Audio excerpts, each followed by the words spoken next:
triste y es una historia macabra. Es el asesinato de este chico Luis de 11 años. Hoy su padre está confeso de este crimen, pero es un crimen de una crueldad inusitada. Viajamos, el equipo de Contigo en la Mañana viajó hasta Palmilla, una localidad tranquila donde este niño había salido a andar en bicicleta, no llegó a su casa y ahí finalmente se descubre esta triste, triste realidad. Hablamos con la familia que claman por justicia, conocimos algo de la historia de este pequeño Luis de 11 años y se la presentamos a continuación. Este es un hecho macabro, horroroso, que incluso dentro de los límites de lo delictual rompe ciertos códigos.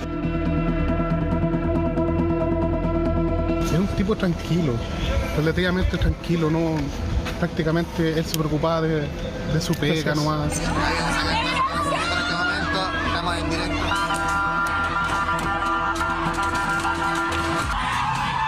¿Por qué lo había encontrado él? Porque lo había salido a buscar. ¿Y usted creía en eso? No. Yo al tiro le dije a la vecina aquí que él había sido. ¿Por qué? Por la demanda que yo le tenía.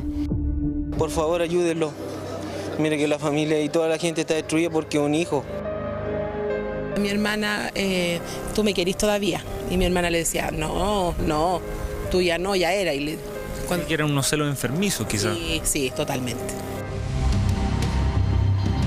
Lo que nosotros tenemos son antecedentes que se presentaron ante el Tribunal de Garantía que dan cuenta de una presunción fundada de participación en un delito de parricidio. ¿Usted qué le pediría a la justicia? La pena perpetua, cadena perpetua. Ninguna palabra que él dé le va a dar la razón para matar a un niño. Son parte de los relatos entregados por familiares del niño asesinado por su propio padre en Palmilla. Testimonios de quienes exigen justicia para el autor de este parricidio en medio de una serie de teorías para poder entender qué llevó a este hombre a matar a su hijo. Si hubiese podido ir y matarlo, yo creo que lo habría matado. Porque el niño para mí era mi regalón. Darle las más sentidas condolencias, estuvimos acompañándolo en la audiencia de formalización y durante todo el proceso lo vamos a estar acompañando. Yo creo que más a lo mejor lo hizo por venganza para que sufra su señora, la mamá del niño que sufra.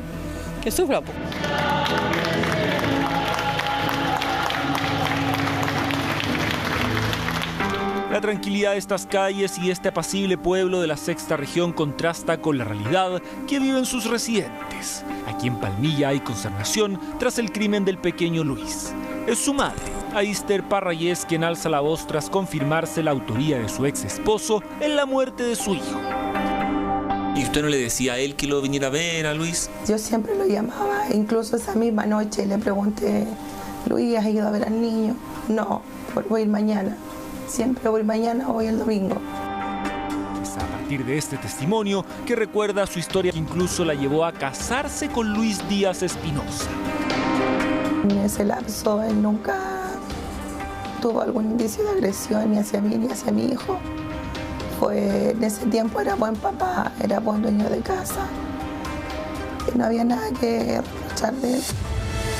Pero según cuenta Aister, tras su relación normal que mantuvieron durante más de 5 años, empezaron los problemas, las constantes infidelidades de su esposo de ese entonces. La última ya decidí separarme porque él tuvo otra hija y ahí ya yo no aguanté más y me separé. ¿Y esa separación fue en buenos términos o fue complicada la separación? ¿Él no quería terminar? Es que él no quería irse de acá. Y después se fue, intentamos volver de nuevo, no resultó, se acabó. ¿Pero él quería volver? Él quería volver. Yo le dije que no. Tras ese quiebre sentimental, Aister rehizo su vida, conoció a su nueva pareja y juntos tuvieron un hijo. Asimismo, ambos hicieron cargo de Luis. Nosotros teníamos buena comunicación por niño.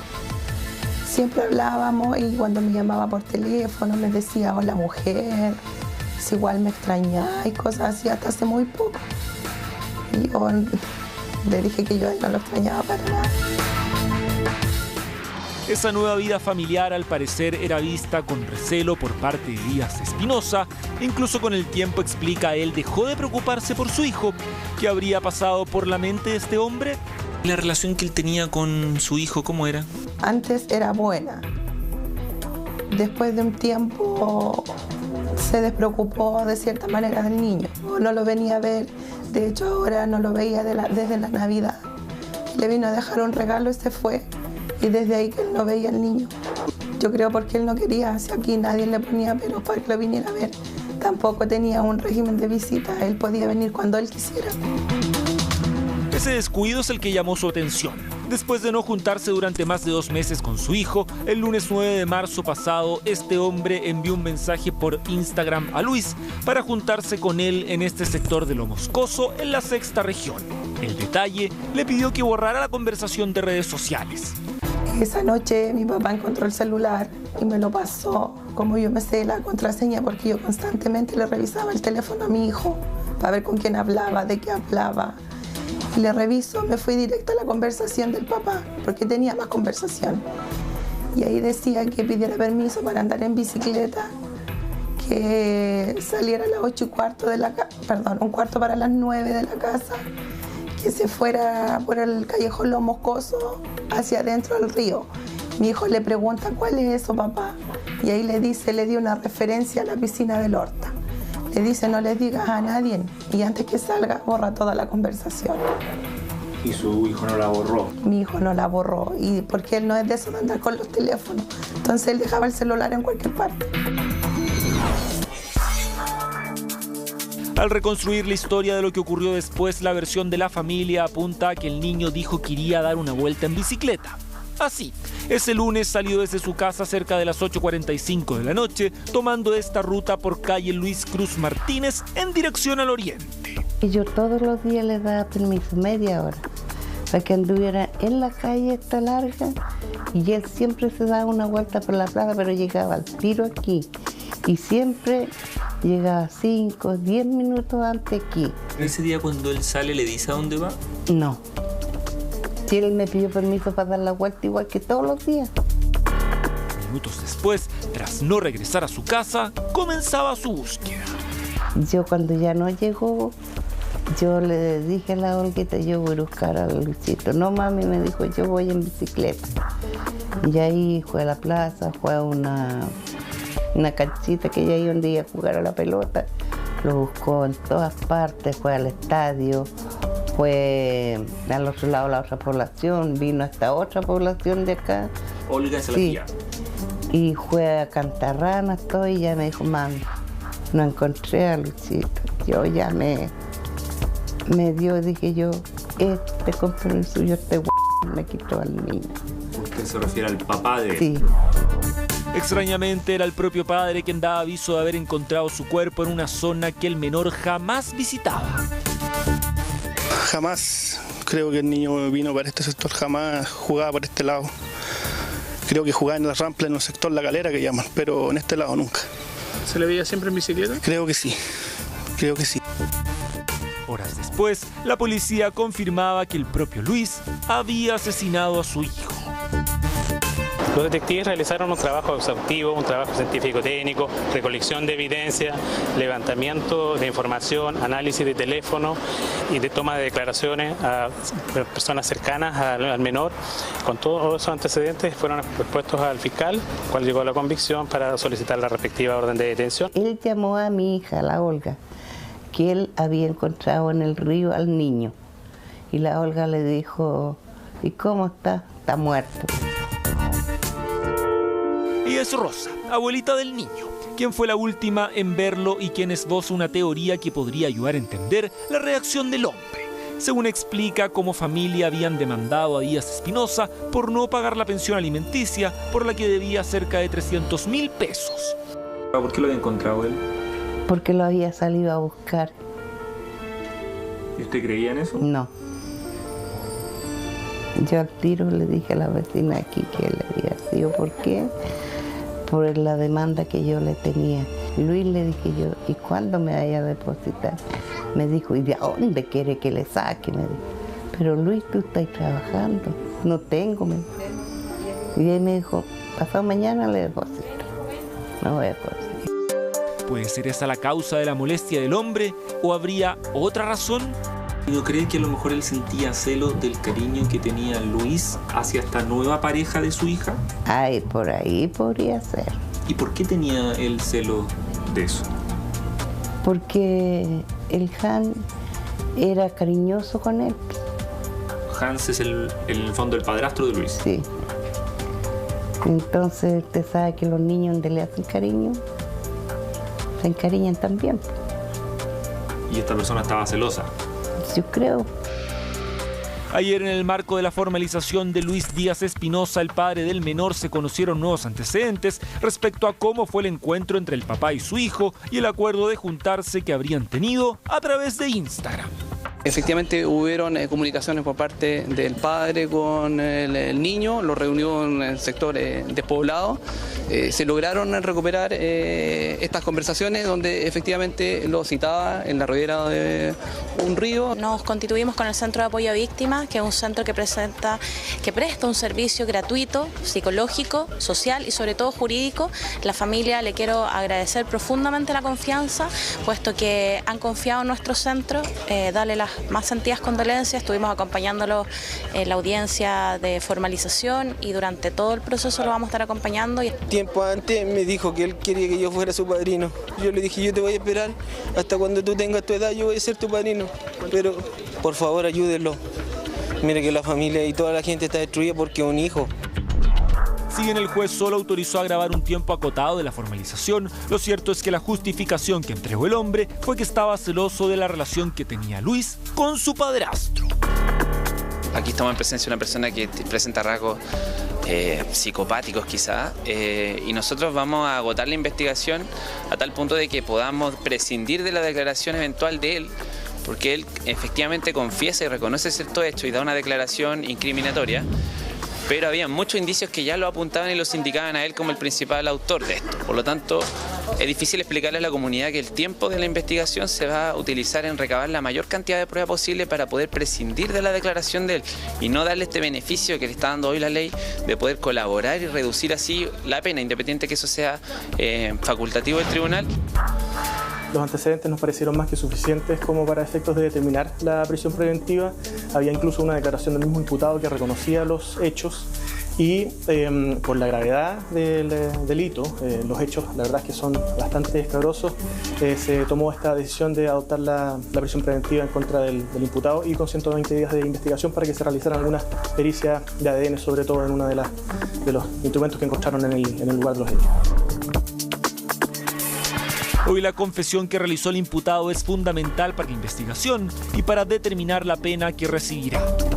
Solicitó una orden de detención y ustedes, tal como escucharon, se presentan todos estos antecedentes que son diversas declaraciones, pruebas biológicos, registro de teléfonos celulares, redes sociales, y que permitió acoger por parte del tribunal el planteamiento del Ministerio Público en cuanto a que existía un delito de parricidio, en calidad de autor el padre, el imputado. Hay motivaciones que impulsaron a esta persona a cometer este horroroso crimen y que pueden ser incluso desde el punto de vista económico, por temas de pensión de alimentos, conflictos también de pasionales con la madre del menor.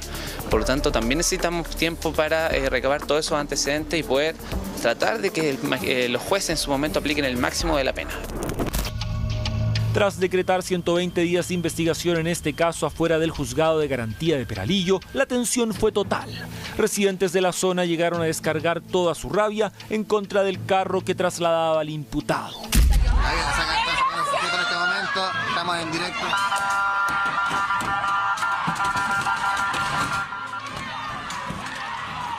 En tribunales, él había dicho en la declaración que dio que le había preguntado a mi hijo que cómo se llevaba con mi pareja y él le había dicho que súper bien y que le dijo que era como que él tenía celos de él. O sea, él tenía celos del cariño que Luis le tenía hacia su padrastro. Sí. ¿Y usted cree eso? De cierta manera puede que sí, porque Luchito siempre decía, me regala más cosas el Han que mi papá. ¿Él tenía celos de la vida que había hecho usted con su nueva pareja? Que ahora me entra en la duda, pero así certero no le puedo decir que sí. ¿Y por qué entra la duda? Porque si él lo relaciona con la relación de mi pareja, de mi hijo, obvio que lo va a relacionar donde él me veía bien a mí con mi pareja también.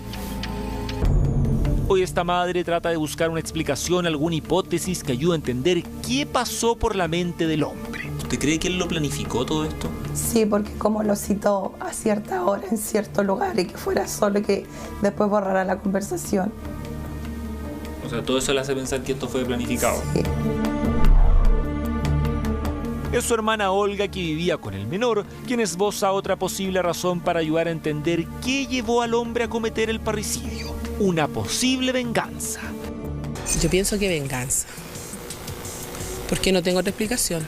¿Venganza por qué? Porque él veía que su hijo era feliz.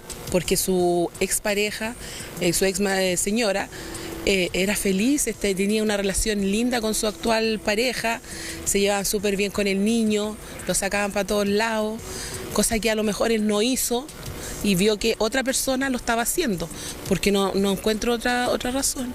¿Usted cree que él todavía quería a la mamá de Luis? Sí. Sí. Y ahí viene su angustia en medio de un parricidio que jamás imaginó podía suceder. Eso es lo que me gustaría saber a mí también. ¿Por qué? Su hijo, él no le hacía daño a nadie, era un niño alegre. ¿Usted cree en el fondo quizás venganza, como decía usted, para hacer sufrir a la mamá de él? Exacto. Y él sabía que pasando esto, la persona que más iba a sufrir iba a ser su madre. Si bien en esta familia coinciden que se trataba de un hombre tranquilo, durante el último tiempo llamaba la atención que Díaz Espinosa se había vuelto un adicto al consumo de alcohol. Después que se fue de acá, sí consumía alcohol, y bastante. ¿Y eso por qué lo hacía? ¿Porque quizás se sentía solo? ¿Porque la pareja que tenía quizás a lo mejor no se iba bien con ella? No lo sé, no lo sé, no sabría decirle eso.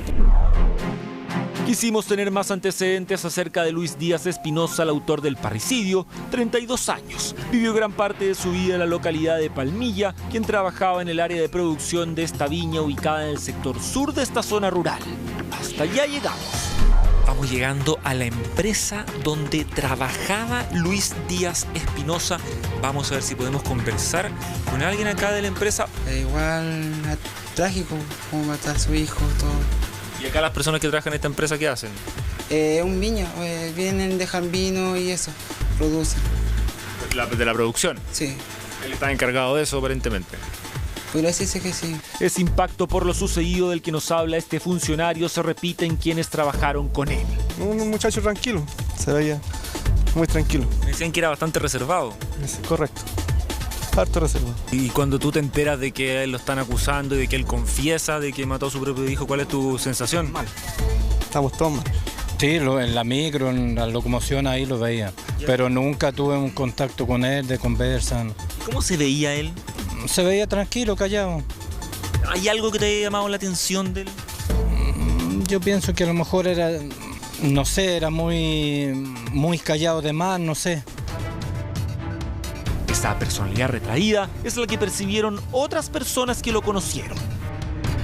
Es un tipo tranquilo, relativamente tranquilo, no, prácticamente él se preocupaba de su pega nomás. Él trabajaba en esta parte de los vinos. Yo trabajé con él en una viña conocida de acá, Caliterra, y se veía siempre tranquilo. No sé qué le pasó por la cabeza. Un desgraciado.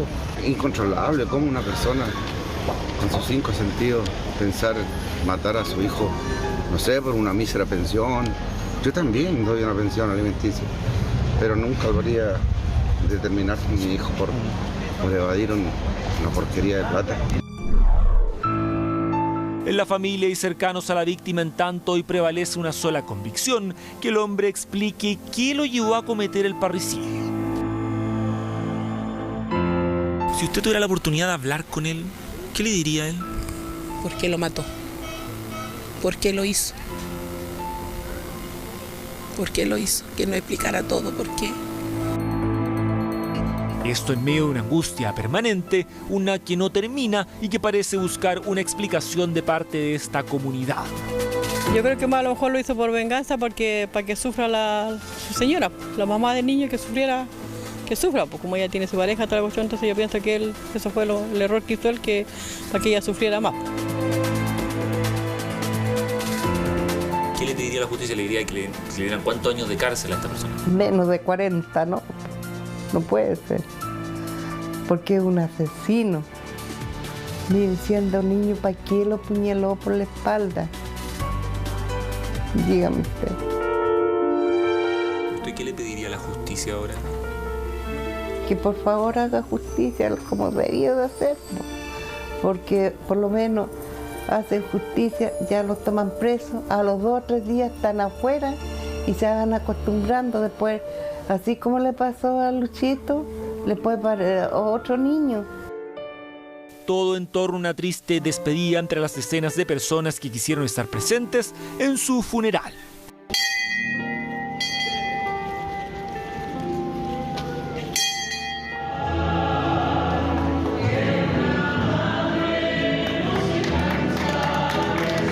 ¿Se acuerda la última vez que habló con él? Sí, fue ese mismo día. Yo estaba acá.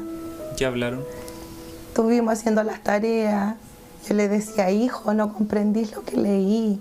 Pero mamá, me decía, y me quedaba mirando. Hicimos la tarea, se fue a comprar una empanada de queso. Después yo me fui y le dije, chao, hijo, te amo mucho, porque siempre se lo digo. Yo también, mamá, me dice. Y después lo despedimos por la ventana. Y me dice, chao, mamá, te amo. Chao, hijo, le digo yo, que te vaya bien mañana en el colegio. Fue esa misma tarde que la última vez que yo hablé con él. ¿Con eso se queda? Con eso me quedo. Algunos dicen un angelito que está ahora en el cielo. ¿Pero por qué él? ¿Todo esto se pudo haber evitado? Sí. Sí. Todavía no sé, yo pienso que anda jugando, que va a llegar luego en la bicicleta o que está escuchando música porque esa era su pasión.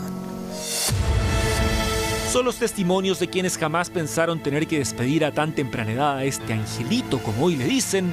La sensación de todos es que exista justicia y que este parricidio marque un antes y un después en cuanto a la sanción que exista para el responsable de la muerte de Luis. Justicia es lo que pide cada uno de ellos, solo así podrán recuperar, aunque sea en parte, la tranquilidad.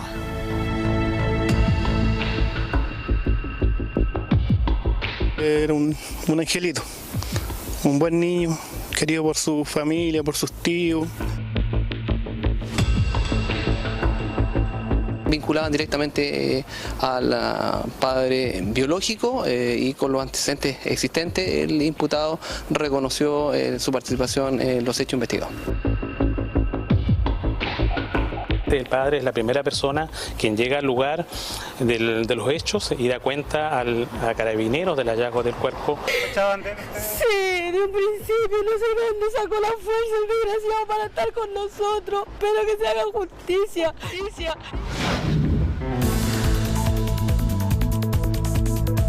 Un caso que impacta a toda una comunidad.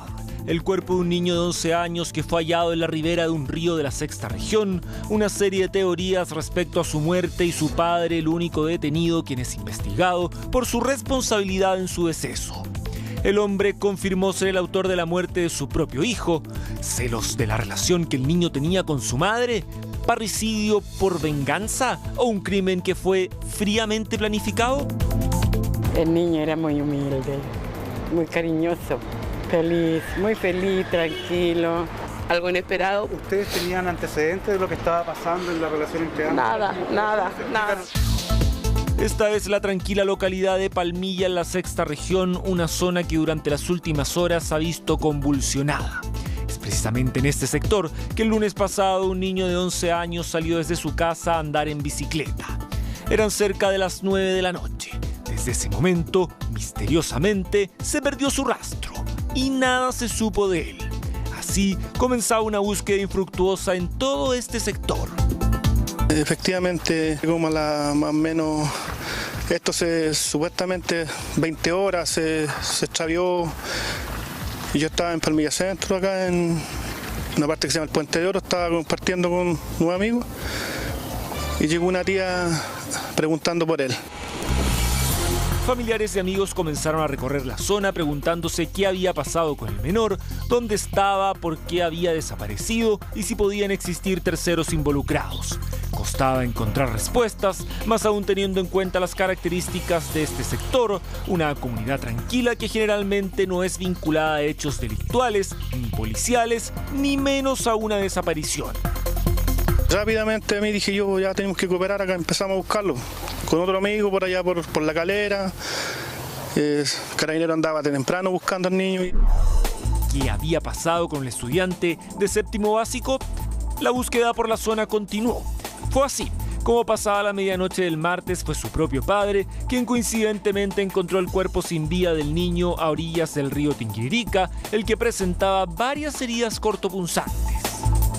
A través de las diligencias realizadas por los investigadores se logró recabar información relevante, importante, la que fue puesta a disposición del Ministerio Público. El padre es la primera persona quien llega al lugar de los hechos y da cuenta a Carabineros del hallazgo del cuerpo y después, bueno, también otros familiares concurren al sector. Una zona que el menor jamás visitaba y que ni siquiera formaba parte de su trayecto habitual en bicicleta.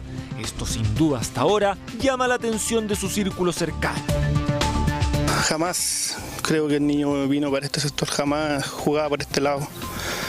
Creo que jugaba en la rampa en el sector La Calera que llaman, pero en este lado nunca. ¿Se le veía siempre en bicicleta? Creo que sí, creo que sí. La indagatoria por el delito de homicidio comenzó de inmediato. Pesquisas en la zona y un trabajo científico y técnico desarrollado minuciosamente con el fin de aclarar las circunstancias en que habría sido asesinado el menor.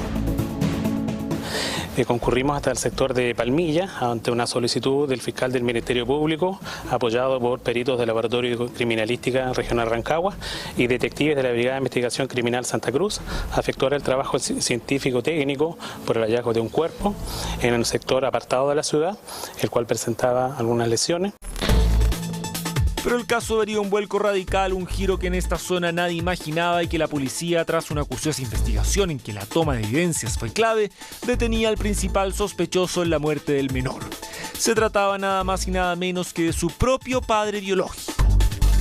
Algo inesperado. ¿Ustedes tenían antecedentes de lo que estaba pasando en la relación entre ambos? Nada.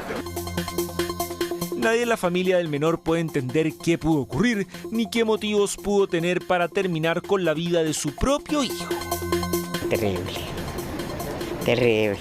¿Se lo pueden explicar de alguna manera esto? ¿Tiene alguna explicación? No sé, fíjese que no podría decirle por qué. Desgraciadamente el niño venía de visita para acá y la mamá lo iba a ver allá a Palmilla. Conocieron al menor, hoy intentan buscar respuestas a lo sucedido, no saben qué pasó por la mente del hombre. Uno tiene nietos, hijos de todos mis nietos, terrible. ¿Se imagina que un padre pueda hacer eso? Nunca uno se lo imagina. En esta vida ahora hay gente muy mala. Es el entorno del niño el que se aferra al recuerdo, a la imagen que dejó el menor de una persona tranquila y cariñosa. El niño era muy humilde, muy cariñoso. Por lo poco y nada que lo conocí cuando la mamá lo trajo acá a la población donde vivimos. ¿Se veía un niño feliz? Feliz, muy feliz, tranquilo. Si le conversaban, si no, ahí se quedaba, no. Los detectives realizaron un trabajo exhaustivo, un trabajo científico-técnico, recolección de evidencia, levantamiento de información, análisis de teléfono y de toma de declaraciones a personas cercanas al menor. Con todos esos antecedentes fueron expuestos al fiscal, cual llegó a la convicción para solicitar la respectiva orden de detención. Respecto a la detención del padre del menor, hay detalles que confirmarían la culpabilidad del hombre y que tienen relación con la confesión que hizo del homicidio de su propio hijo. Sería o es el autor material de este ilícito. Se solicitó una orden de detención con todos los antecedentes que fueron recabados en forma muy profesional por parte de la Policía de Investigaciones de Chile, declaraciones, testimonios propios imputados, prueba material que nosotros hemos encontrado en el sitio de suceso, por lo cual se solicitó esta orden de detención y esta persona será puesto a disposición del tribunal respectivo. Vinculaban directamente al padre biológico y con los antecedentes existentes, el imputado reconoció su participación en los hechos investigados. Sí, de un principio no sé dónde sacó la fuerza el desgraciado para estar con nosotros. A esto hay que sumar otro antecedente que tiene relación directa con la zona y los lugares donde vivía el círculo cercano al menor. Según la información que ha trascendido, él vivía con su abuelita. A esto hay que agregar que el padre vivía en otra propiedad, ubicada en las cercanías donde fue encontrado el cuerpo. Bueno, esto es un sector aislado, rural, se encuentra a la orilla de un río en la comuna de Palmilla, y todo esto se encuentra dentro de la misma jurisdicción y a un par de kilómetros del domicilio de la víctima y también del imputado. Menor, él vivía con su abuela materna. También parte de la investigación, y esos antecedentes se están recabando, pero el niño vivía efectivamente con su abuela. La incertidumbre es total. En redes sociales incluso aparecen fotos en que se ve al padre hoy acusado de parricidio con su hijo. Una relación que parecía normal, pero ¿cuáles habrían sido los motivos que lo transformaron en el presunto autor de la muerte del menor? ¿Pudieron existir celos de parte de él hacia su hijo por la relación que tenía con su madre? No sabemos por qué hizo esto, pero... ¿Lo había tratado mal antes? No sabemos. Se habla de alguna posible venganza hacia la madre, celos, se está barajando esta situación. Eso es materia de investigación, una investigación que está en desarrollo, que se está realizando hasta el momento. Hay muchas diligencias que se van a realizar y esos antecedentes que usted me menciona van a ser expuestos también en la formalización. ¿El detenido presenta algún tipo de lesión? No presenta lesiones el detenido. Si bien existen varias diligencias pendientes, hay otros detalles que culparían al padre. Se ha dicho también de que el propio padre se contacta con el menor y que lo cita a este lugar. Es parte de la investigación. Carabineros llegó al lugar y dentro de las personas que buscaban se encontraba también el imputado, y también el imputado es ubicado en el sitio de suceso. Él, con los antecedentes que nosotros estamos recabando, sería la primera persona que llega supuestamente al lugar y el que da aviso a otros familiares de la existencia del niño en el sitio de suceso. Las próximas horas serán claves para determinar las causas de este parricidio cuando se formaliza el imputado, mientras en la familia del menor continúa la incertidumbre de no saber cómo su vida cambió de un momento a otro por culpa de quien menos lo esperaban. Necesitamos justicia para Luchito. Eso es lo que necesitamos.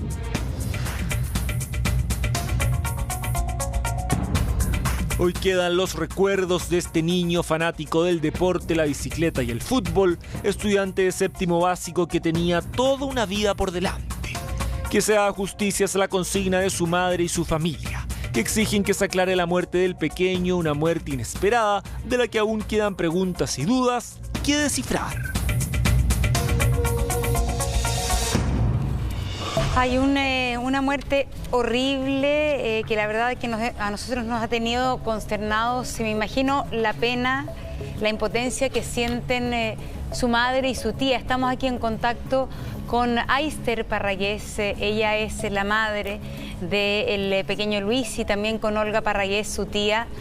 Queremos agradecerle a las dos, por cierto, contactarse con nosotros. Aister, es difícil qué decirte, porque realmente lo notamos en tu voz, recién estábamos mirando la entrevista, el desconsuelo que sientes tú en este minuto es muy difícil de imaginar, pero también solidarizamos con eso. Te queremos mandar un abrazo también aquí, desde todos los que estamos en el estudio, y saludarte, decirte... No sé si preguntarte cómo estás en este minuto, pero en qué momento estás, cómo estás viviendo la terrible situación en la cual te encuentras. Buenos días. Esto ha sido muy difícil para mí. Se me fue mi hijo, pero estoy tranquila porque tengo que hacer justicia por la muerte de él. Aister, Julio César por acá. Primero que todo queremos insistir en darte las condolencias, toda la energía del mundo, mucho cariño. La verdad es que todos acá prácticamente somos papás, entonces estamos súper empáticos con lo que tú estás viviendo. Creo que lo primero que nos nace preguntarte sobre tu hijo es cómo era él. Que nos cuentes cómo era él, que nos ayudes con eso, porque esa es la parte que nosotros no sabemos, que no tenemos, que no podemos reportear y que a lo mejor a ti ¿te ayuda a contarnos un poquito cómo era Luis? Bueno, él era un niño muy alegre, respetuoso, cariñoso, le gustaba andar en bicicleta, jugar a la pelota. Cuando él salía, respetaba el horario que se le daba, o llegaba 5 o 10 minutos antes. Le gustaba ser muy cercano con sus amigos. ¿Y cómo era la relación con su padre? Últimamente no tenía, tenía contacto con él solo por Instagram, pero así en persona no lo veía desde diciembre. ¿Y por qué se empezaron a distanciar? ¿Qué fue lo que pasó? ¿Qué conversabas tú con él de su relación con el papá? Bueno, yo nunca le hablé mal de su padre. No había ningún régimen de visita, él podía venir a verlo los días que él quisiera, pero no sé por qué motivo no venía. Le decía al niño que iba a venir, lo dejaba esperando, no venía. Y siempre le decía lo mismo, que lo iba a venir a ver, y no venía. Yo te escuchaba en la primera entrevista que nos diste, que precisamente tú tenías las puertas abiertas para él. Que él podía venir cuando quisiera verlo, que no tenías ningún problema con eso. ¿Nunca tú le preguntabas si se veían en otras partes, si se veían en otros lugares? Dame solo un segundo. Tenemos que hacer un corte comercial, pero vamos a volver de inmediato contigo. Por favor, danos un segundo. Esther Parragués, madre de Luis, este niño que fue asesinado por su padre en la noche del día lunes y que ha conmocionado al país entero y por supuesto también a la comunidad de Peralillo, también por supuesto a su familia y con mayor razón a su madre.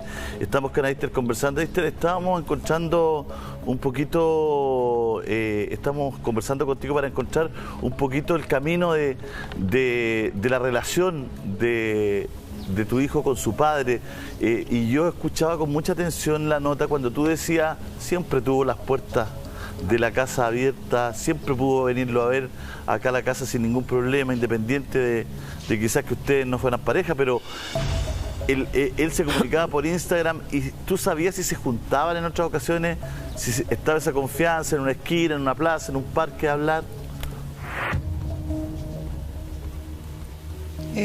No, él antes cuando quería venir a verlo, venía a verlo acá, nunca lo citaba en un lugar específico para juntarse. Y ese día no habló contigo de nada, ¿no? No. Esther, Monse.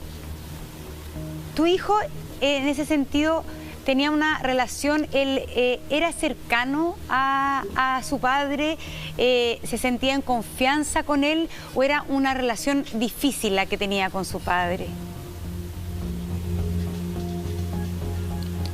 No, igual eran cercanos hasta un tiempo donde él dejó de venir a visitarlo. Después ya mantenía contacto solo por mensaje en Instagram. ¿Y por qué dejó de visitarlo? ¿Por qué el padre deja de visitar a Luis? Desconozco eso, no sé por qué. ¿Y tú tenías una relación también complicada con el padre de Luis? ¿O era una relación amigable? No manteníamos mala. Claro, éramos más amigables, hablábamos solamente por tema del niño, nada más.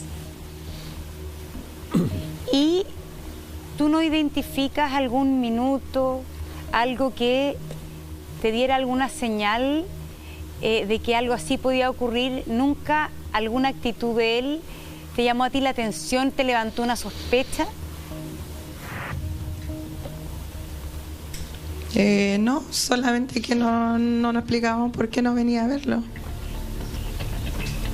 Claro, lo que pasa, Esther, es que yo creo que tú, tanto como todos nosotros, que estamos muy conmocionados, que estamos, la verdad que no podemos creer lo que pasó, me imagino que tú no entiendes por qué, digamos, ¿no? O sea, esto no. esta situación va en contra de todas las leyes de la naturaleza, de los razonamientos, del amor, va en contra de todo. Entonces, tú te plantas frente al micrófono y nos dices: yo quiero justicia. Yo creo que todos nosotros queremos justicia, todo el país quiere justicia, pero tratamos de entender qué lleva a un padre a hacer esto, digamos, y uno trata de buscar, escarbar. Por ejemplo, él en la relación en algún momento fue violento contigo, en pololeo, en la relación, él tenía... No, nunca. Nunca, no, sí, es muy extraño. Nunca te levantó la mano, nunca, no. Nunca. O sea... No. Se han dicho muchas cosas que hay varias en el plano de los rumores, por eso hablarlo contigo es bueno para descartar, pero por ahí se corrió el rumor que él coleccionaba armas. ¿Es así? ¿Tú tenías antecedentes de eso? El tiempo que estuvimos juntos sí tenía una serie de armas y de cuchillos. ¿Y qué hacía? Pero después del tiempo no sé si habrá seguido con eso. Y ahí él los limpiaba, los guardaba, los coleccionaba, le gustaba, tenía ahí como era su hobby. O sea, los tenía colgados en una pared. Para mostrarlos, digamos, claro. Y él era una persona que tenía trabajo estable. Claro. ¿Qué hacía él? ¿A qué se dedicaba tu expareja? Sí, tenía trabajo estable, trabajaba en una bodega de vino. Es decir, tú todo lo que nos cuentas de alguna manera, Aister, nos habla de una persona que tú jamás habrías imaginado que es capaz de cometer un crimen de esa crueldad. No, nunca, jamás. Nunca jamás temiste, en el fondo nunca jamás temiste de él. O sea, es que desde el momento que el niño desapareció, todos nosotros pensábamos que él podía estar en la casa del papá. Claro. Pero claro, podría estar, ustedes decían, puede estar en la casa del papá con él, compartiendo. Claro. Pero jamás pensar que algo sí iba a ocurrir. Claro, y cuando tú no piensas, como bien nos cuenta Aister, algo así, tú no tomas precauciones. Claro. Tú no tomas medidas, tú no tomas precauciones, tú no estás alerta porque estás en la confianza de que nada malo va a ocurrir. Quisiéramos hablar con Olga también, si nos lo permite. Olga, me imagino que la familia también está muy consternada con todo lo que ha ocurrido. Ustedes como círculo cercano a la familia, ¿nunca vieron actitudes raras? ¿Nunca les dio para sospechar algo, Olga? Buenos días. Buenos días. No, nada, el niño vivía con nosotros acá. Nada que sospechar. ¿Algún comentario de él? ¿Alguna situación días atrás? No, nada. Nada. Macarena, nada. Señora Olga, muy buenos días, le habla Macarena. Por supuesto, entregarle mis más sentidas condolencias a usted y a la señora Aister, que está a su lado, y a toda la familia.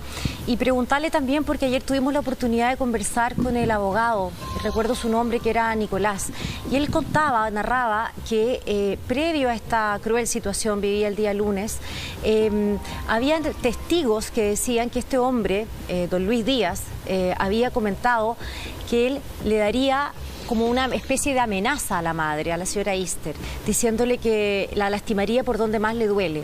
¿Esos comentarios fueron efectivos, fueron reales? ¿Alguna vez la madre de Luis se sintió amenazada por parte de este señor? Sí, esos comentarios son reales, pero se lo mandó mediante Messenger. Pero eso fue en diciembre. Pero esa fecha de diciembre coincide con lo que nos dice la madre ahora, de que él tuvo un alejamiento justamente en ese periodo, en esa fecha. ¿A qué podría deberse ese cambio de actitud que habría tenido él? A ver, los mensajes se los mandó porque él tenía una pareja y tenía una niña. Entonces él tampoco le daba la pensión a la niña y la pareja lo demandó también. Entonces él pensó que mi hermana había influenciado a su pareja para que lo demandara, por eso le mandó ese mensaje. Okay. ¿Cuánto tiempo llevaba el señor Luis Díaz sin pagar pensión alimenticia de Luis hijo? Perdón, no le escuché. ¿Cuánto tiempo llevaba Luis Díaz sin pagar la pensión de su hijo? 6 meses continuos, pero para atrás se saltaba. 2 meses depositaba, 3 meses y volvía a depositar. O sea, podríamos decir, señora Olga, que lo que le dio rabia a este señor fue pensar de que además de la pensión de alimento que estaba adeudando con su hijo Luis, en el fondo la madre Aister habría influenciado en la otra madre de ese otro hijo, lo hubiese en el fondo como motivado a demandarlo también. Por esa razón iba a tener ahora una segunda demanda de alimentos. Claro, él ya tenía una segunda demanda de alimentos con orden de arresto también. Olga, ¿Luis era un hombre celoso? Sí, muy celoso, muy celoso. ¿De qué manera se manifestaba esto, Olga? Le decía constantemente las cosas a mi hermana, lo que le molestaban, no le gustaba que tuviera amigos, cosas así. ¿Y hubo algún problema cuando él se enteró de que Aister tenía una nueva pareja? No, porque él ya tenía otra pareja. ¿Ya? ¿Por qué se lo pregunto? Porque cuando escuchábamos el testimonio de la abuela, también daba a entender de que podría haber sido una de las razones de por qué él quiso llegar a este extremo, ¿no? Quizás por celos. ¿Eso lo podría usted descartar o puede seguir la misma línea de la abuela? Puede ser, sí, porque la actual pareja de mi hermana era muy cariñoso con el niño, cosas que él no le daba, se la daba la pareja de mi hermana. ¿Y eso a él le molestaba? ¿Se lo planteó alguna vez a lo mejor a Aister, a usted, Olga? A mí no me lo planteó nunca él. ¿Y a Aister se lo planteó en alguna ocasión? Tampoco. Tampoco, nunca se lo planteó.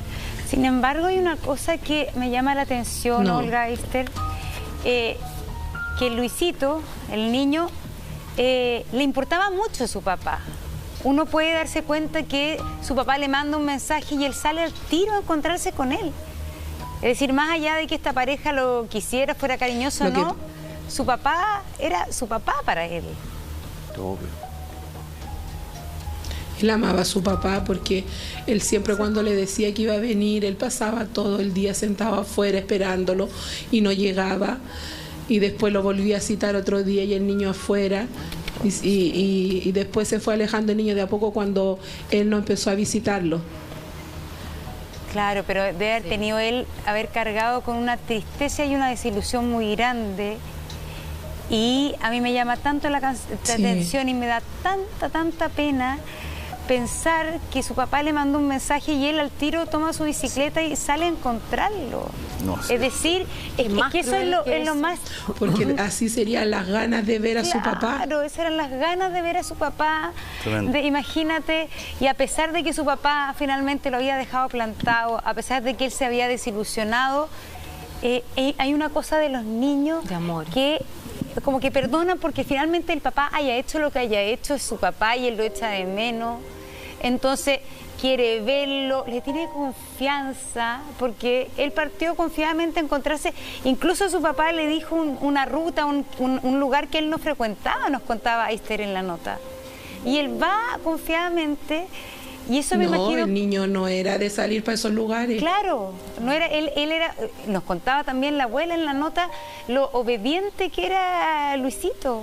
Pedía permiso para andar su vuelta en la bicicleta. Volvía a la hora. Un cuarto para las 8, volvía a la hora.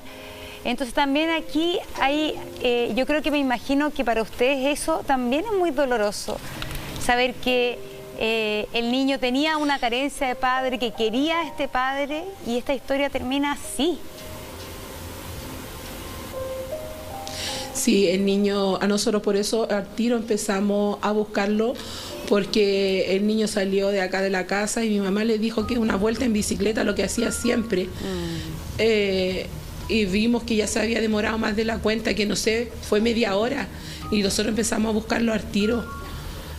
Y lo buscamos por toda la población, donde sus amigos, y él no es de frecuentar mucho los amigos en casa.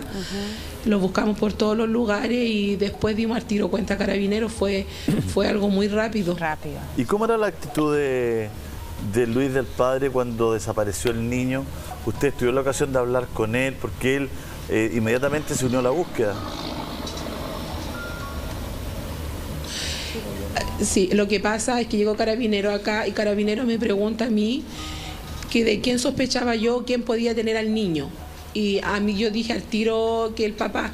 Yo acompañé a Carabinero a la casa de él salió y Carabinero le preguntó si había visto al niño y él le dijo que no, pero sí había hablado por Instagram entre las 3, las 4, las 5, pero más allá él no lo había visto. Ya. ¿Y se mostraba tranquilo? ¿Tú lo pudiste ver? ¿Se mostraba coherente? Sí, yo lo vi, estuvo frente a mí. ¿Y estaba nervioso? ¿Cómo lo viste tú? Y en ningún momento mostró, no, nada. Estaba como siempre. Olga, ¿tú le creíste todo lo que él dijo en ese momento? Que no lo había visto, que lo había, porque estaba tranquilo y... Claro. Olga, pero yo empecé a dudar porque cuando nosotros fuimos... Sigue, Olga. Cuando nosotros fuimos con Carabineros allá, después me llamó la expareja de él y me dice si habíamos encontrado al niño. Yo le dije que no. Entonces me dice ella, el Luis me acaba de llamar y recién salió a buscar a Luchito.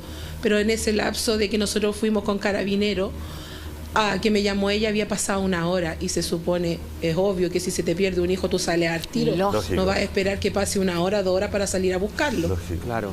Olga, tú entregas un dato que cuando llega Carabineros contigo al lugar, él te dice que conversó con él vía Instagram.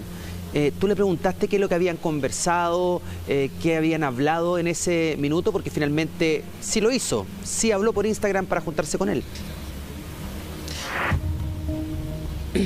Él dijo, claro, que había hablado con él durante la tarde y el Carabinero le preguntó que quién habían hablado y él le dijo que solamente para coordinar, que supuestamente al otro día lo iba a venir a ver. Ya, y pasa 1 hora desde que él sale supuestamente de la casa a buscar a Luis. ¿Y qué pasa en ese transcurso del tiempo y en qué minuto llaman a Ister él mismo para decirle que había encontrado a su hijo? A ver, nosotros obviamente que si se te pierde tu hijo, tú llegas al lugar, a la casa de él, ¿ya? Y él nunca llegó aquí, y él me llamó a mí para avisarme. A usted, ¿ya? Y lo más raro que él no tenía mi número de teléfono, lo debe haber conseguido desde antes, porque ella tenía como todo premeditado, entonces obviamente se consiguió el número mío para llamarme a mí. ¿A qué hora la llama, Olga, aproximadamente? Desde que desaparece Luis hasta que recibe usted ese llamado telefónico. Como a las 12:41. Del día siguiente.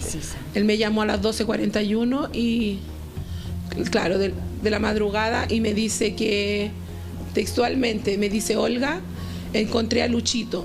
Y yo le digo, ¿dónde? Y me dice él, en el río. Y me dice, está muerto. Y yo claro, con la desesperación y todo, yo le empecé a gritar y le dije, ¿cómo sabes que está muerto? Y él me dice, porque tiene los ojos blancos. Entonces, yo no sé si yo le corté o él me cortó, porque yo quedé en shock.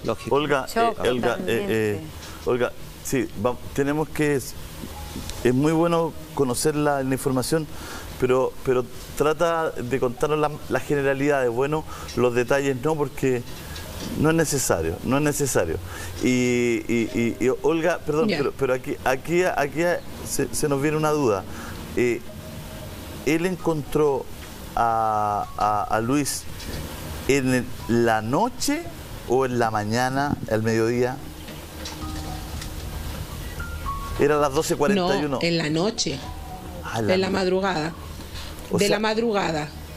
Perdón, o sea, claro, es que hay muchas versiones. Ayer nos dijo el abogado que había sido en el día. Habían sido 12 horas después. 12 horas después, pero parecer no. O sea, perdón, el niño lo empiezan a buscar de las 8 o 9 de la noche más o menos, ¿no? Sí, sí.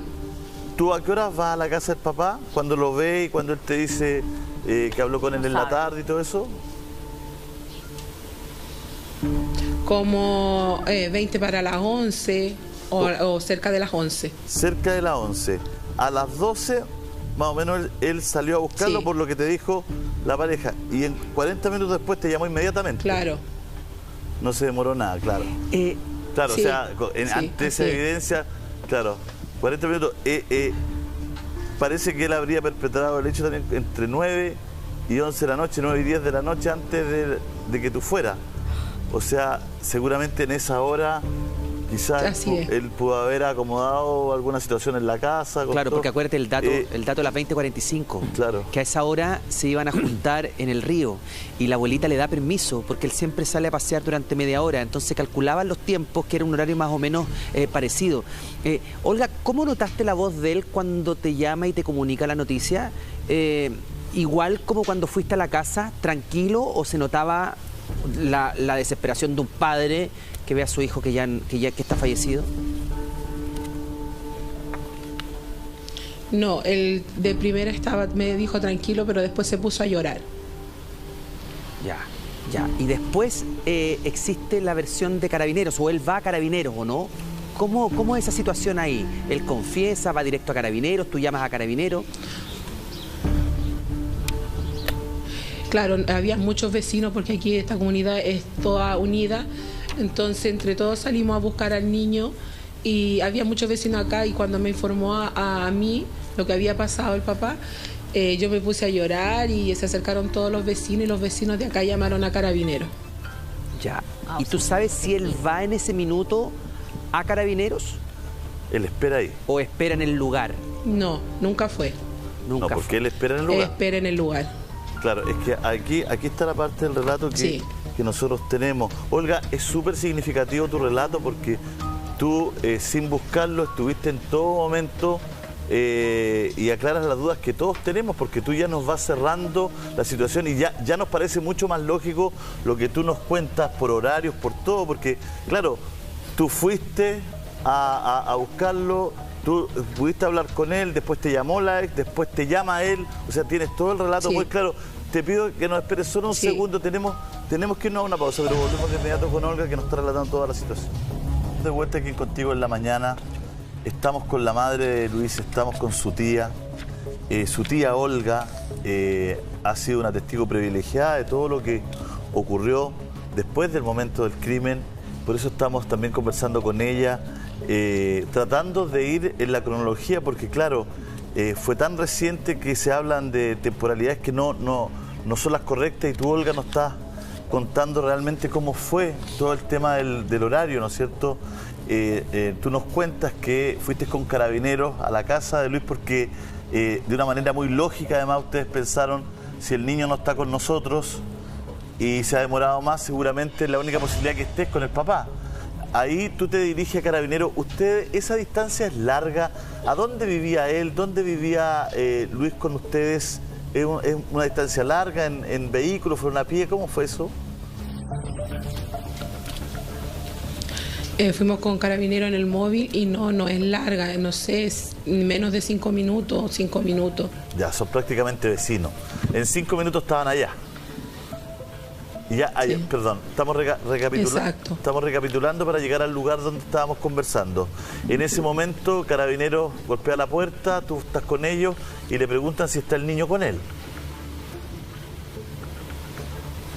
Sí, Carabineros entró a revisar, porque él le dijo, pasen a revisar nomás. Ah, él dice, pasen a revisar si está. Y ahí él dice que conversó con él en la tarde por Instagram. Exacto. Y ahí tú hablas con él. Pero lo dijo, claro, estábamos todos afuera cuando... Sí. Ahí tú hablas con él una palabrita, dos, o conversas con él logras decir, oye, se fue a tal hora? No, yo no conversé con él. Ya. No, nada. Él solamente que le dijo a Carabinero que había hablado con él durante la tarde. O sea, claro, tú no hablaste con él. Tú lo viste como él habló con Carabinero y por eso tú dices que estaba tranquilo, como si no hubiese pasado nada. Tú lo viste normal. Normal, sí, normal. No, porque, ¿sabes por qué te lo pregunto? Porque si seguimos la línea de tiempo que nos entrega la policía, ¿no es cierto? El hecho se había perpetrado hace una hora atrás. Exacto. Tú, 1 hora y media. ¿A qué hora llegaste a la casa de él? Más o menos como 20 para las 11, alrededor de las 11. Claro, 2 horas. Un par de horas. 2 horas, 3 horas. Y él se veía tranquilo, Olga. ¿Cómo se veía él? ¿Qué emoción expresaba? Porque me imagino que tendría que estar preocupado. A ver, lo que pasa es que cuando llegamos con Carabinero, él salió, se asomó por la ventana y abrió la puerta, ¿ya? Pero no le vimos nada extraño, ni nervioso, nada. No, pues eso es lo claro. Y ahí es cuando Carabineros le pregunta, o sea, él hace que Carabineros pase, entiendo que revisan, luego sale y ahí le habla de esta conversación, Olga, vía redes sociales, vía Instagram, en donde le dice, sí, hablé con él en la tarde y mañana Luis va a venir, nos vamos a juntar para vernos. ¿En qué minuto entonces te llama a ti, Olga, para informarte lo sucedido y cuándo llega Carabineros al lugar? Él me llamó cuando el niño ya, no sé, faltando para la 1 de la mañana. Sí. Pero en ese sentido, sí, Olga... A las 12:41 lo llamó. Después de que ustedes van a la casa de Luis Díaz, 20 para las 11, Luis Díaz habla con Carabineros y en ese momento Luis dice que él va a salir a buscarlo también, ¿no es cierto? Así es, claro. Sí, así es. Y nosotros con Carabineros nos dirigimos al río porque nosotros buscamos en el río. Ya. Entonces, Luis dice ya, yo voy a salir Fuimos al callejón Los Moscosos, pero no llegamos tan adentro. Entonces, Luis sale por su cuenta a buscarlo, tú sales con el vehículo de Carabineros también a buscarlo, ustedes se devuelven ya de ese lugar, comenzaron a buscar por otros lados, no sé dónde estaban, y ahí recibes tú la llamada de Luis Díaz. Yo recibí la llamada cuando mi hermana con mi mamá fueron al retén del Huique a poner constancia. Ellas estaban allá cuando me llamó a mí él. Ya. Y ahí Carabineros seguía buscándolo, ¿no? Durante ese lapso de tiempo. No, porque Carabineros acompañó. Claro, antes de eso andaban buscándolo Carabineros y después fueron a poner la constancia al retén del Huique. Claro, además, ¿él explicó, Olga, o le explicó a ustedes cómo logra dar con su hijo? Porque ustedes habían pasado por ahí, pero no tan adentro. Pero él, ¿cómo llega a ese lugar si supuestamente él no había hecho nada? A mi hermana le dijo que le habían dicho que buscara en el río. Ya. Que alguien le había dicho. Claro.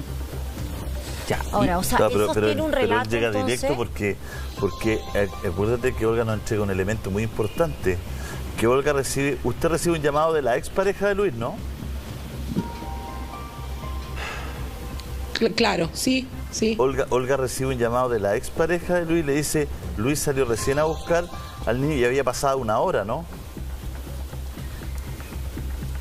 Sí. Entonces, aproximadamente 1 hora. Entonces Luis sale a buscar a su hijo no de inmediato ni en la desesperación del niño, sino que se demora 1 hora y en ese intertanto, ¿no es cierto? Lo visita Carabineros con Olga. Ya habían, no, pues Olga había ido antes, todo.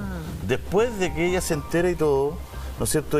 Olga vuelve, Carabineros sigue buscándolo y llama a Olga, la ex, y le dice, recién fue Luis a buscar, se demoró 1 hora más o menos en ese proceso. Entonces, eso ya era sospechoso para Olga, porque Olga dijo, ¿por qué no lo salió a buscar al tiro? Claro. Y después de 40 minutos de ese llamado, te llama Luis y te cuenta que lo encuentra, ¿no es cierto?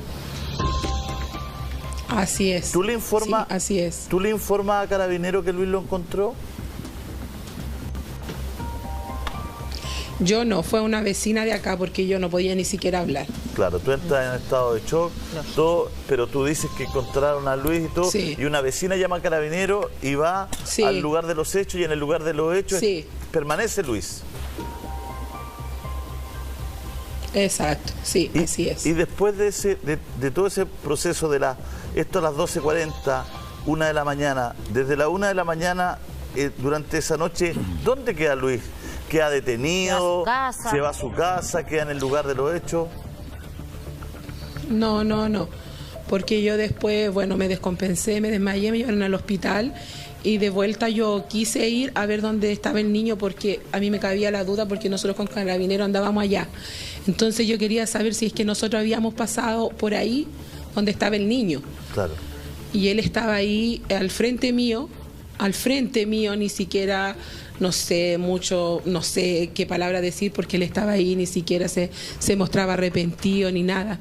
Inclusive le pedía explicaciones a Carabineros que le dieran alguna respuesta que había pasado con el niño. Claro. ¿Qué hora era eso? ¿Te recuerdas? ¿Tú ya habías ido al hospital todo? No sé, alrededor de las 2 de la mañana, 2:30, algo así. Ya, pero en la noche, a las 3 de la mañana, 2 de la, o sea, plena madrugada, digamos. O sea, en la madrugada. En ese momento, por eso es importante, en ese momento a las 3 de la mañana, cuando tú vas al lugar de los hechos, sigue ahí el papá en condición prácticamente de víctima. Totalmente. ¿No? Y pidiendo explicaciones y toda la situación, digamos. Exacto, sí,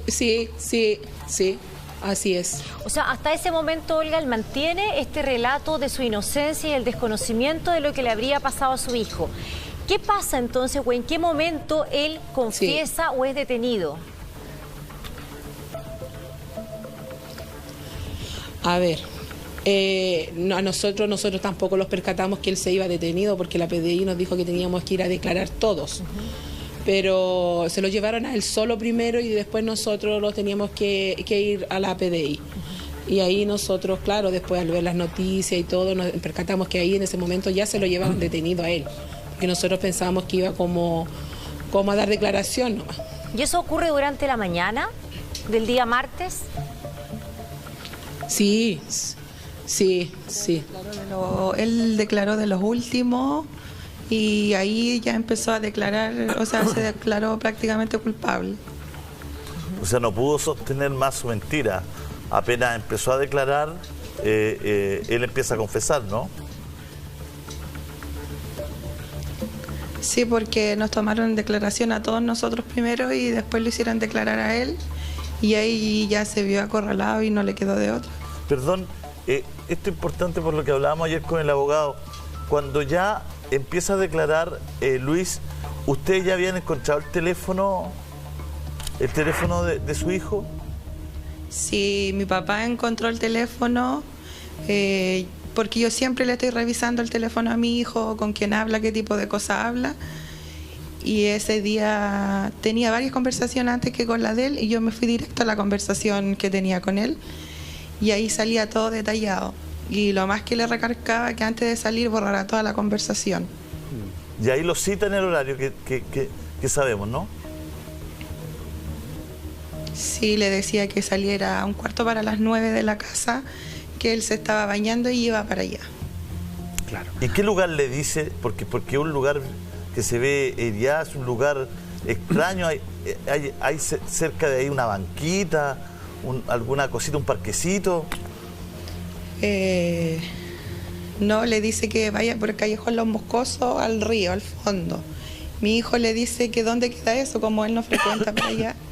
Y él le da una referencia de la piscina del Horta, le dice. De ahí hacia adentro.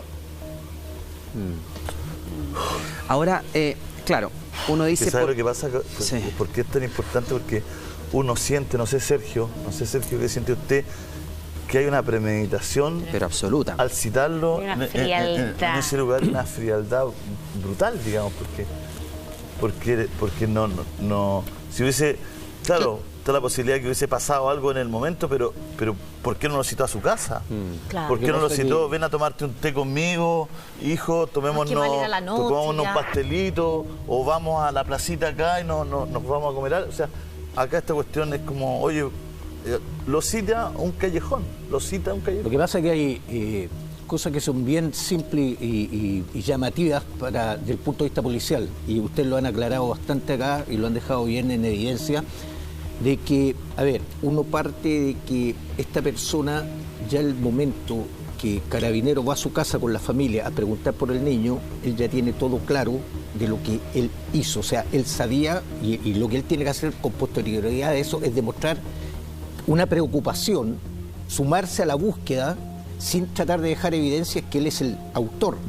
Pero hay cosas que son llamativas, como un ejemplo, si la familia y Carabineros había pasado ya por ese sector, uno puede pensar como policía, y yo creo que los 4 meses de investigación que dio la Fiscalía y el Ministerio Público, es establecer si a lo mejor el niño no estuvo en ese lugar cuando se hizo una operación rastrillo, ya sea por los vecinos, y a lo mejor él con posterioridad puede haber llevado el cuerpo.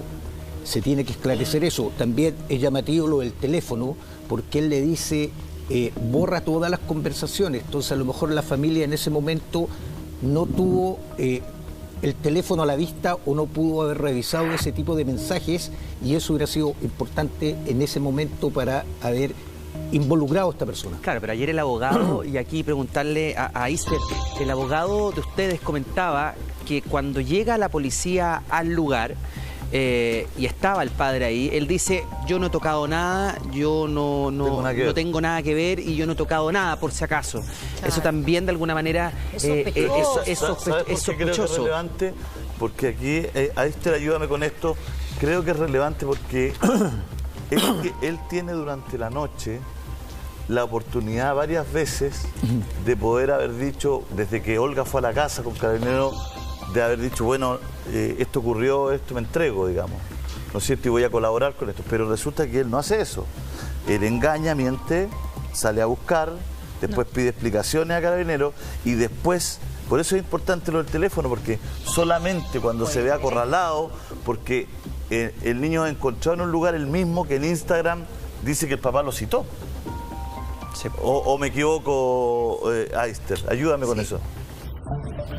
¿Es así, no? No, sí, pues fue así, sí, así. Porque en el Instagram salía el lugar donde lo citaba el papá a juntarse, y es el mismo lugar donde se encuentra, ¿no? Claro, salía el lugar y la hora que tenía que salir de acá de la casa.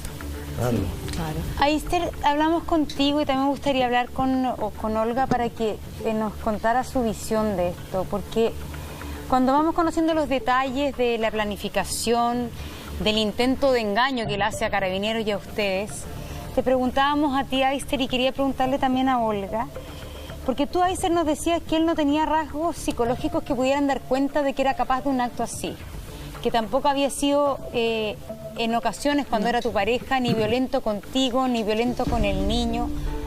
Olga, ¿tú cómo ves la personalidad de Luis Díaz, de el padre del niño y que era la pareja de tu hermana?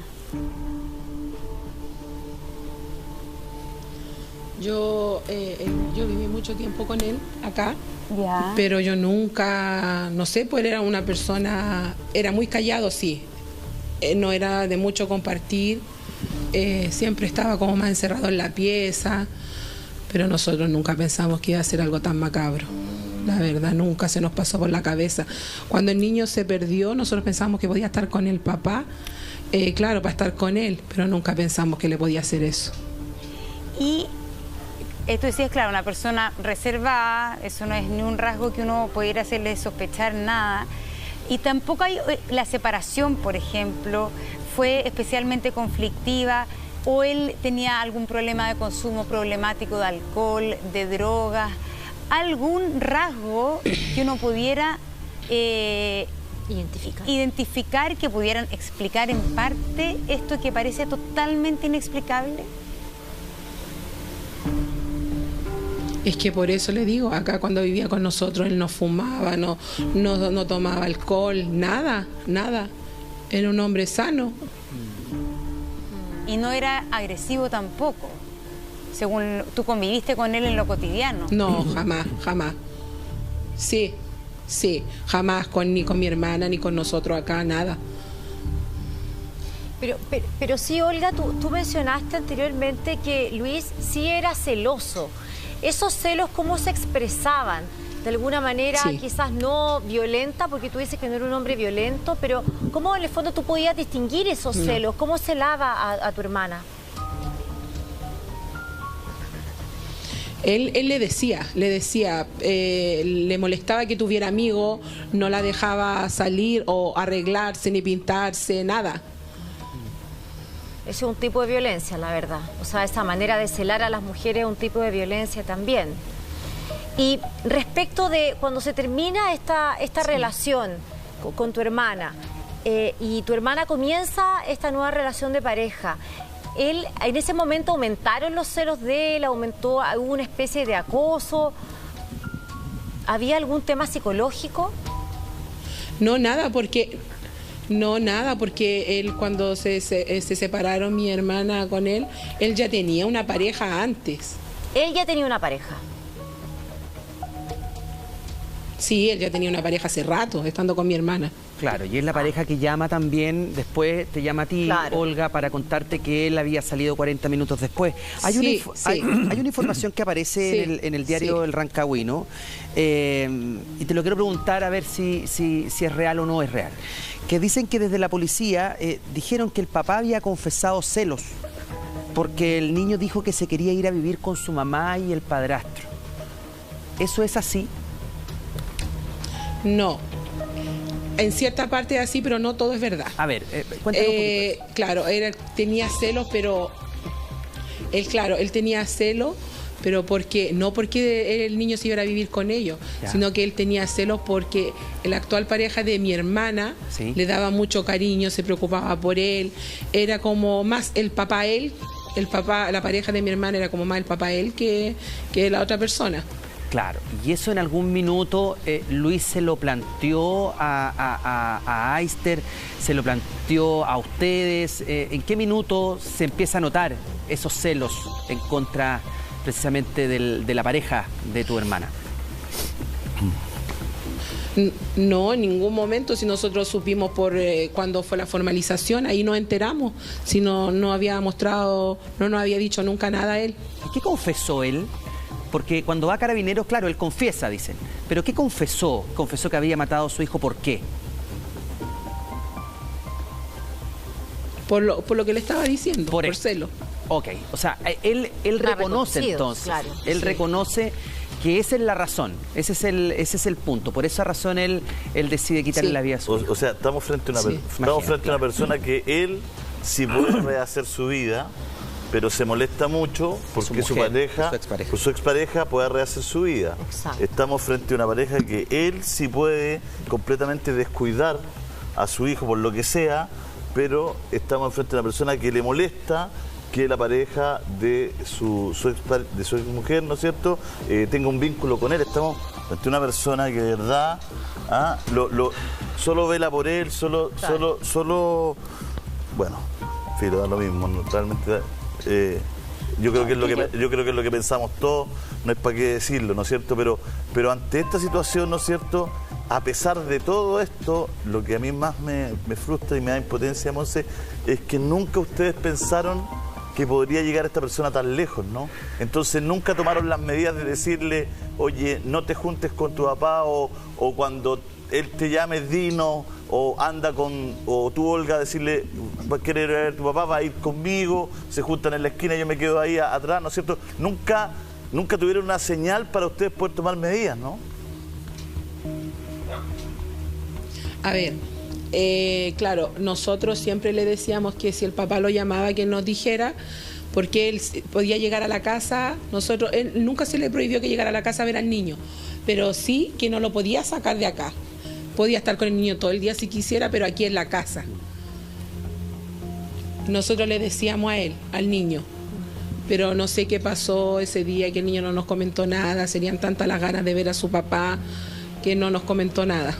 Olga, y en ese sentido, ustedes, ya lo había comentado también tu hermana, no existía ningún problema para que este padre visitara a su hijo, pero tú ahora mencionas de que igual había una condición, de que este padre no podía salir con su hijo, y eso igual representa que había un cierto temor de que el niño estuviera solo con su padre. ¿Qué significa eso? La verdad que el temor que teníamos nosotros es que el papá se lo llevara, pero no de matarlo, sino que se lo llevara. Claro. Que se lo llevara y en el fondo el cuidado personal pasara a parte del padre sin el consentimiento de la madre, o que se fuera a otra ciudad y no supieran dónde encontrarlo. Claro. Perfecto.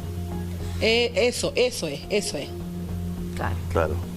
Claro, lógico, porque tenían que ese temor es legítimo en muchas parejas, sobre todo, que están separadas. Y tenían todos estos antecedentes. Exacto. Los celos, todos estos antecedentes, toda esta situación. Olga, bueno, tenemos mucho, te agradecemos porque tenemos mucho más claro todos los antecedentes y toda la situación, cómo fue, los hechos, todo. ¿Él a qué horas confiesa? ¿A qué horas le dice la policía que esta persona confesó? ¿A qué horas te enteras tú, Olga, el otro día? Yo me enteré cuando estábamos en el servicio médico legal, porque él declaró al último, nosotros declaramos todo y después declaró él y nosotros nos enteramos allá. ¿Qué hora era más o menos eso del día martes? Una hermana de él, a nosotros nos había tipo 2:30, 3 de la tarde. Una hermana nos comentó que se había declarado culpable. Ahí recién nosotros supimos de que él había confesado. Perdona, pero a esa hora, Aister, ¿ustedes ya le habían entregado la información a la policía de los mensajes de Instagram que había encontrado tu papá? ¿O todavía eso ustedes no lo habían visto? Sí, el teléfono fue entregado a la policía en la misma madrugada. Ya, o sea, la policía ya manejaba entonces el dato de que se iba a juntar finalmente con él. Eso ya la policía lo sabía. Porque por suerte el niño no borró los mensajes. A pesar de que el padre se lo había pedido. Claro. ¿Te acuerdas que lo contaba ayer el abogado? No los borró, pero claro. Yo le saqué pantallazo a todos los mensajes, o sea, específicamente a esa conversación, y porque al borrarlo él, al niño le iban a aparecer mensajes eliminados. Claro. Entonces yo le saqué pantallazo a toda la conversación. Aister, perdón que te pregunté esto, pero tú, yo creo que apenas leíste los mensajes pensaste que era el culpable, ¿no? Incluso desde mucho antes que los leyera. Qué triste. Bastante. Bueno. Aister, ahora viene un proceso que es largo. O sea, al leerlo me confirma que fue él. Confirma, claro. Aister, ahora viene un proceso que es largo, comienza toda la investigación, luego un juicio. Y hoy día y ayer hablábamos justamente con el abogado de usted, que lo que a él le importa es comprobar que allí hubo premeditación, que también hubo alevosía para que él finalmente se lleve la pena más grande que hay para un delito de este tipo. ¿Qué temores tienen ustedes y qué significa enfrentar todo lo que viene? Porque hay una cosa que tiene que ver con el duelo, el dolor inmenso que ustedes sienten, que tú como mamá sientes, y también lo duro que es enfrentar todo un proceso judicial. ¿Cómo te sientes frente a esto que viene? El miedo de nosotros es que le den la pena mínima, cosa que nosotros queremos que sea la pena máxima. Y tratar de reunir la mayor cantidad de pruebas en contra de él. Así es. Queremos mandarte nuevamente un abrazo, Aister, de parte de todos nosotros. Y agradecerte y también y entender un poco, porque mucha gente nos dice y nos han preguntado por redes sociales, ¿por qué estamos entrevistando a una madre que está con este dolor vivo de la muerte de un hijo que pasó hace 2 días? Pero también nosotros entendemos que muchas veces el duelo en una situación como esta también implica poder compartirlo, poder contar lo que pasó y poder sentirse apoyado en buscar la verdad, y en este caso en buscar la justicia.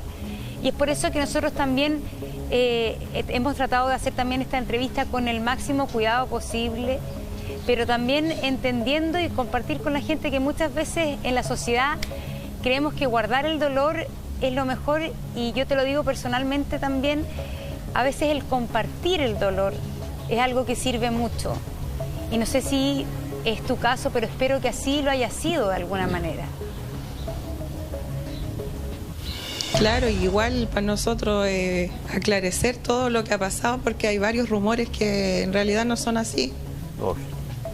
Pero no te contamines con los rumores, porque bueno, siempre la gente va a hablar lo que quiera, pero tú tienes la verdad en tu corazón, está el dolor que sientes, tu hermana también te apoya, todos creemos que la justicia llegue hasta el final, hay una persona que está confesa, no lo entendemos, yo creo que nunca vamos a lograr entender por qué pudo pasar algo así. Te agradecemos esta conversación, te agradecemos de todo corazón que hayas confiado en nosotros para hablarnos del tema. Te enviamos un abrazo gigante, a ti y a Olga. Un abrazo a todos de parte de todo el equipo. No, muchas gracias. Sí, fuerza Yo para quisiera hablar Olga, por favor.